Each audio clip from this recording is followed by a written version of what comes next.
Let's say in this business we book out rooms. In order to book out a room, we need to set up a resource. Resources are what we utilize inside Orchid. Resources help identify when a room is available or unavailable, because a service is being performed in that room, and so that it's not going to be double booked. If I click on the resources icon listed above here, we can then go Add Resource. And then from here, we can just call this Room 1, for example. The category of that room should be specific. If it's for anything like PRP or laser hair removal, you could categorize that room like that. For our resource, the max occupancy of the room is 1, and we could link a service to it. So when the service or services are booked, they will get linked to a specific room that we had decided on.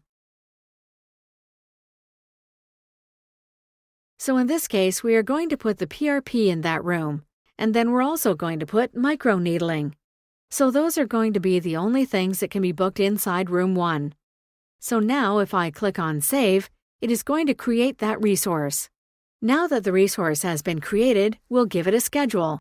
It's very similar to an employee where it still needs a schedule. So if I actually go over to the appointment book, you're going to see Room 1 is now on the appointment book. But there's no schedule identified for that room, so it'll be a little bit challenging to book for that room. So in this case, I'm going to click on my schedule up here at the top. And then in the event that schedule just lines up with the working hours, if you're only open 9 to 5, Monday through Friday, I could simply copy the availability for that room to be the same as John's schedule here. So now I can just select Copy that room to 1.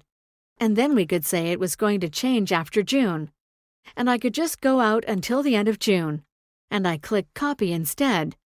And now that room is fully scheduled. They're fully set all the way until the end of June. Now if I go back over to our appointment book, you'll see that Room 1 is now on the schedule. To make it a little bit more viewable on the screen, I'm going to change things back over to a one-day view.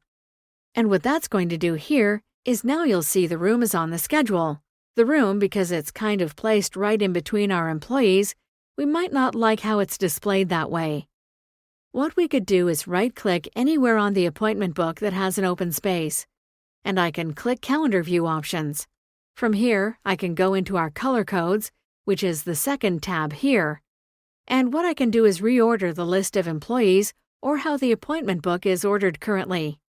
In this case, Room 1 is between Amanda and Dr. Jones, so I'm going to move it all the way to the bottom and click Apply. And the other thing that I would like to do with the room is to change the color. So if I double-click on the color code here and then label it any number, it's just going to be number 100. In this case, it's just the one room, so I could go Appearance and then Colors. And we could simply select any custom color that we wanted, or we could use one of the options that are already available to us. So if I click on OK, and I click on Apply, you'll see now that room has been changed to green. Now I'll click on OK. And let's just go through the motions of booking out that appointment one more time so we can see the process of being booked within a room. So now if I want to book an appointment for Friday at 12 o'clock, then we go and we search for whoever we might be looking for and pull up the client. And then what we can do here is find the service by typing them into the ID box here. But again, if you don't remember, you can double-click on it and it'll pull up all existing services that are available to be booked. I can hit Schedule/Leave Open. And now you'll see that it's able to reference the room with the employees so that that room cannot be booked at that time with another employee. So if I only have one room for PRP, and John wanted to book a PRP appointment for 12 o'clock, it will then come back and throw an error at John to say that, hey, that room has already been booked at that time.